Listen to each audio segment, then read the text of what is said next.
నమస్తే, welcome to okay team. నేను మీ బాను. ఏదైతే మనం ప్రజావాణి దగ్గర రాయింది, ఇక్కడ నా సొంత కొడుకే నన్ను పిచ్చోడని చెప్పేసి ఆ సర్టిఫికెట్లు ఫేక్ సర్టిఫికెట్ సృష్టించి నన్ను పిచ్చోడని చెప్పి ముద్రించాడని చెప్పేసి కూడా ఆవేదనతో ఒక పెద్ద మన దగ్గర రావడం గురించి సంబంధించి మాట్లాడదాం. మనం చెప్పండి, మీరు ఎక్కడ నుండి వచ్చింది? ఈసీఎల్ నుంచి వచ్చాను సార్. ఏంది అసలు ప్రధాన సమస్య? సార్ నాకు ఇదిగోండి పిచ్చోడు అని చెప్పి మా కొడుకు ఎప్పుడైతే సర్టిఫికేట్ తీసుకున్నాడో నేను డీటెయిల్ గా అడుగుతున్నా, డైరెక్ట్ డాక్టర్ని పోలీసులని ఎవరు నాకు పిచ్చోడు అని చెప్పి అన్నారు. నేను జేబీఐటీలో ఇంజనీరింగ్ చేయించిన వాడికి మా కొడుక్కి 19లో ఫస్ట్ ఇయర్ చేసిండు. ఇక అప్పటి నుంచి 24 దాకా సెకండ్ ఇయర్ అయిపోయింది, ఇంజనీరింగ్ అయిపోయింది వాడిది.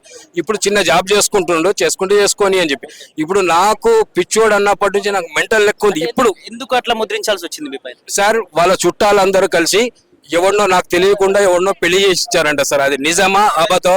మా భార్య వేరే వాడిని పెళ్లి చేసుకుందంట, ఐలయ్య అని. ఆయనతో పనిచేస్తాడు.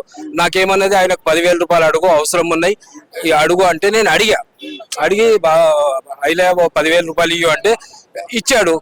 ఇస్తే సరే మంచిది, 2 నెలలకు ఒకసారి నెలకు 5,000 రూపాయలు ఇస్తానని చెప్పి నేను ఇచ్చేసిన డబ్బులు కూడా అయినాయి. అయితే ఆయన అక్రమ సంబంధం పెట్టుకుని నిజామాబాద్ లో పెళ్లి చేసుకుందంట. అది నిజమా అబద్ధం? మొత్తం వాళ్ళ చుట్టాలందరూ కలిసి 22లో నవంబర్ 27వ తారీఖు నాడు పెళ్లి చేసుకున్నదని చెప్పి నాకు వాళ్ళ చుట్టాలే చూపించారు కొంతమంది. ఇప్పుడేమో మేమేం లేదు నేను పిచ్చోండి. పెళ్లి చేసుకుంది అని మీకు తెలిసింది, పెళ్లి చేసుకో ముందు చేసుకుంటా అని చెప్పేసి మన ఇన్ఫర్మేషన్ మీ దగ్గర చెప్పే ప్రయత్నం చేసి పిల్లలకు కావచ్చు మీకు కావచ్చు. ఆ పిల్లలకు తెలిసేమో కానీ నాకు తెలియదు, పిల్లలకు అంతా తెలుసు అంట. పిల్లలు ఎలా యాక్సెప్ట్ చేశారు? అదే వచ్చింది సార్, నేను పిల్లల్ని అదే అంటున్నా, మీరు ఎట్లా ఇచ్చేస్తారు, మీరు ఎట్లా పంపిస్తారు మీ అమ్మని?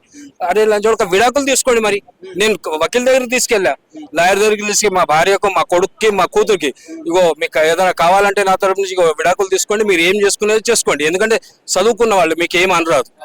అవునా కదా సార్? మీకు ఇట్లయితే మీరు ఇట్లా చేసి ఇటువంటి తప్పులు చేసిరనుకో చంపేస్తా మీకు అన్నా. నేను అనలేదు అన్నాడు కదా, పిల్లలతో అన్నాను, మా భార్య కూడా అన్న చంపేస్తా ఇవన్నీ కరెక్ట్ అనుకుంటే ఏమనుకుంటున్నాను అంటే, సార్ వీడు పిచ్చోడు అయిపోయి చెప్పి ఇప్పుడు నాకు సర్టిఫికేట్ అని చెప్పి నిన్న తెలిసింది నేను పిచ్చోడిని. సర్టిఫికేట్లు తీసుకున్నారు, నీ మీదనే పోలీస్ కంప్లైంట్ చేస్తా. ఎర్రగడ్డలో హాస్పిటల్లో కుషాయిగూడ ఎస్ఐ, ఆయన పేరు సాయిలా ఏదో ఉంది, ఆయన ఎస్ఐ అంటాడు నేనే అడ్మిట్ చేస్తారా నీకు? సరే సార్ అడ్మిట్ చేయండి, నేను పిచ్చోడి నన్ను మొత్తం కరెక్ట్ అన్న చూపెట్టండి నాకు. అయితే నేనన్నా అనుకుంటాను సరే నేను పిచ్చోడిని. మీరు చెప్పే ప్రయత్నం చేశారా? నన్ను కావాలి ఇట్లా ముద్రించి ఇట్లా అక్రమ సంబంధం పెట్టుకొని చెప్పి ఆయన చెప్పదు. నేను 2 సంవత్సరాల నుంచి కంప్లైంట్ చేస్తున్నా సార్ ఆయనకు, 2 సంవత్సరాల నుంచి 22లో నుంచి కంప్లైంట్ చేస్తున్నా. సార్ ఇది నా బాధ, సార్ నా ఈ బాధ అంటే ఒక్క రోజు కూడా నాకు పట్టించుకుంటలేడు. ఇదేంటి సార్ అంటే పోరా ఇప్పటిదాకా ఇప్పుడు నేను ఆల్రెడీ ఈడి దాకా రావాల్సి వచ్చింది. ఏమంటారు ప్రజావాణిలోకి మీ సమస్యను తీసుకెళ్తే వాళ్ళు ఏమంటారు? ఇప్పుడు ఏమంటారు, ఇప్పుడు మీ ద్వారానే అడగాలనే ఉంది. సరే ఇది ఏంటిది, ఏం చేయాలా? ఇప్పుడు నాకు కళ్ళు చూపు కనబడతలేదు సార్. అయితే నేను ఆపరేషన్కి వస్తే ఆడ నాకు ప్రతి ఒక్కటి అడుగుతున్నారు, ఆధార్ కార్డ్ ఏది, రేషన్ కార్డ్ ఏది, మీ డీటెయిల్స్ ఈఎస్ఐ నంబర్ అంటే వీళ్ళు మా కొడుకు తప్పించుకొని తిరుగుతున్నాడు. బెంగళూరులో ఉన్నా, నేను యూటీలో ఉన్నా, అక్కడున్నా ఇక్కడున్నా. డాక్టర్ ఉంటే ఎస్ఐ లేడు, ఎస్ఐ ఉంటే డాక్టర్ లేడు, మా కొడుకు లేడు. ఇలా సార్ ఒక్కొక్కడికంటే ఒక్కటి దొరుకుతలేదు. నాకు ఇది నాకు న్యాయం జరగాలని చెప్పి నేను అనుకుంటున్నా సార్.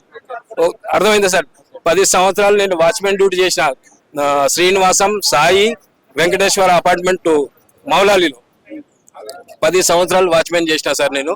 వాడికి 2,000 జీతం, 2,500 జీతం ఇచ్చి వాడికి ఇంజనీరింగ్ చదివిస్తే నాకు పిచ్చోడు నన్ను ఎదిరిస్తారు. నాకు ఎంత బాగా అనిపిస్తుందో నాకు తెలుసు సార్. ఇప్పటికి అందరూ ఉన్నారు, నేను పనిచేసిన సార్ వాళ్ళు 52 ఇండ్లు ఉన్నాయి, నేను పనిచేసిన సార్ వాళ్ళు. ఆ 52 మంది కూడా నేను పిచ్చోండి అంటే సరే ఓకే పిచ్చోండి అప్పుడు. ఎందుకంటే చిన్న పిల్లలు ఇప్పుడు నా ముందర వాళ్ళు చిన్న పాలు తాగే పిల్లలు ఇప్పుడు పెళ్లిళ్ళు చేసుకున్నారు.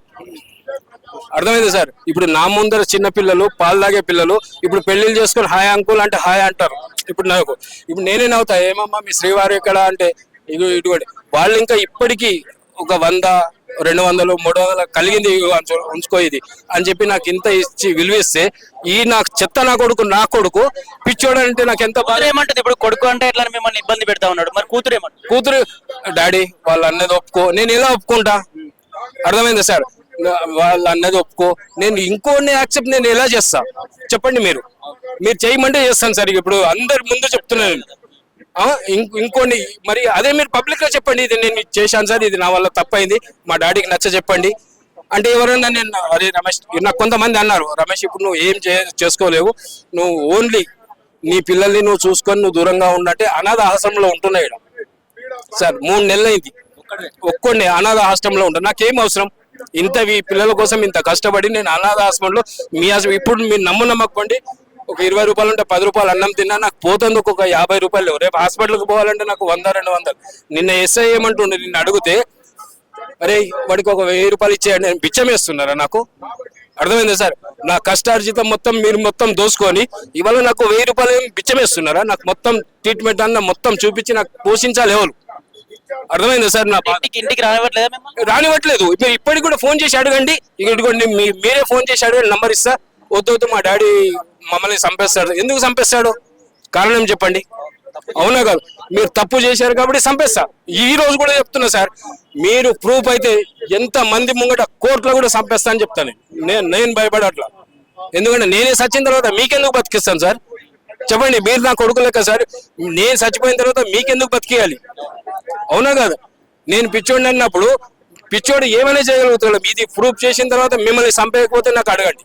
కోర్టులో కూడా ఇదే సమాధానం సార్ నాది. అంటే నేను చేసిన తప్పును చూపెట్టండి. నాకు ఏం పిచ్చోడు ఏం పిచ్చి చేసినా ఎక్కడ. ఇంకోటి సార్, వీళ్ళు ఏం చేశారంటే, మా కొడుకు ఏం చేశాడంటే ఫోన్లో వాడి యాప్ ఉంది.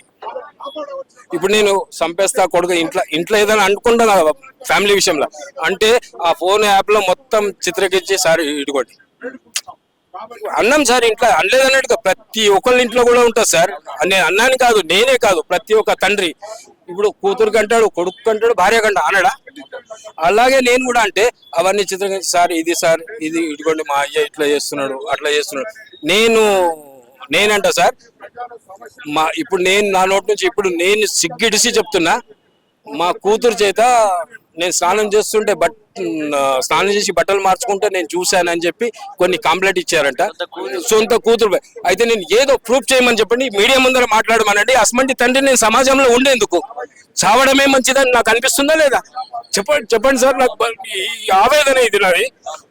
ఈ అసమంటి మరి ఈ రోజు కూడా నా ముఖం పట్టుకొని డాడీ నువ్వు వేస్ట్, నువ్వు మా మనసులో బతకడానికి వీలు లేదంటే నేను ఎక్కడో దూరంగా వెళ్ళిపోతా.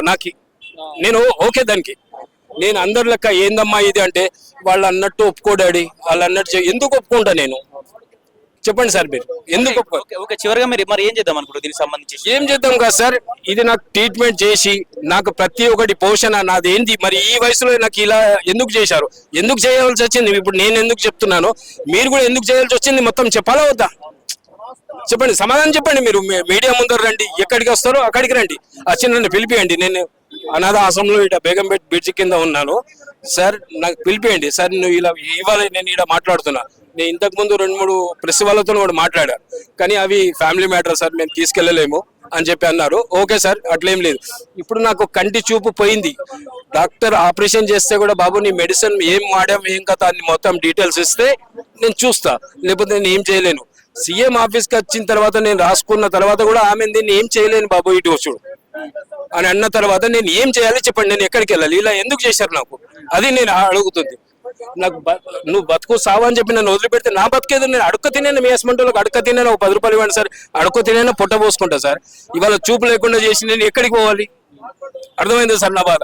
మీకేమో ఇంజనీర్ సెకండ్ ఇయర్ మీకు ఆడ మంది ఇళ్ళ చేసి మీకేమో పోసి పెంచేస్తే మీరు ఇవే మీకు నాకు చేసేది. వాళ్ళు ఉంటున్న ఇల్లు మీరు కట్టింది, మీరు సంపాదించిన ఆస్తి, మీరు డైరెక్ట్ ఇల్లు ఉండొచ్చు కదా సార్. కట్టలేదు, ఇల్లు కిరాయిది సార్. నేను వాచ్మెన్ 2500 నేను ఏం చేయగలుగుతా సార్?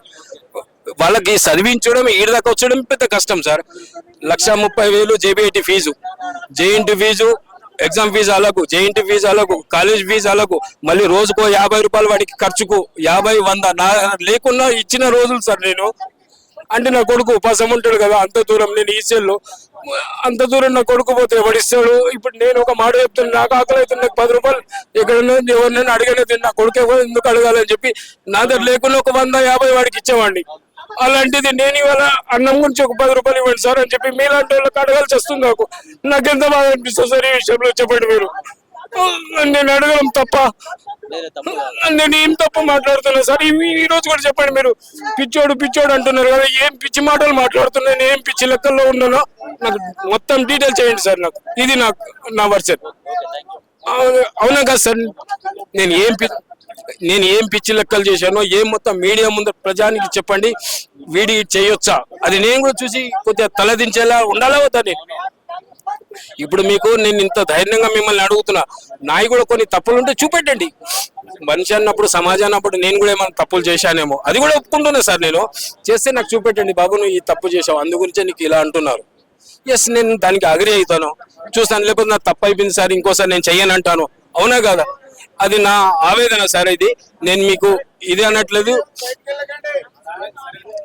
మీరు ఇప్పుడు కూడా సార్ మీరు ఫోన్ చేసి అడగండి కూడా. వాడిని ఆధార్ కార్డు కూడా తెచ్చిన నేను. వానికి అడిగి వాడిని ఫోన్ చేసి మీ నాన్న వస్తా అంటుండు, మరి ఏమంటాడు అంటే మీరే వినండి, మీరు మాట్లాడండి వానితో. మాట్లాడి మరి అమ్మ మా భార్యకు కూడా మా కూతురు కూడా మీ డాడీ వస్తా అంటున్నమ్మా, ఏడుస్తున్నాడు, మరి ఏం సంగతి ఏమంటారు, వాళ్ళు ఏమంటారో కనుక్కోండి. దేని గురించి వస్తా అంటున్నాడు, మీరు చంపేస్తా చేస్తా అంటే దేని గురించి చంపేస్తా అంటున్నాడు. సార్ నేను అనలేదు అనట్లేదు, ఇప్పటికి కూడా అంటున్నా, ఇప్పటికి కూడా పదే చెప్తున్నా. వీళ్ళు తప్పు చేసినట్టు నీకు అనిపించింది అనుకోండి, చంపేయడం కాదు, నడి రోడ్డు మీద కోర్టులో కూడా చెప్తా సార్. నేను బతకడం కాదు, కోర్టులో కూడా చెప్తా, జడ్జి ముంగట ఎస్ సార్ వీళ్ళని ఖచ్చితంగా చంపేస్తా. ఎస్ నేను కాదంటలేను దీనికి. అవునా కాదు? నేను అన్న మాటలు తప్పు ఉంటే చెప్పండి నాకు.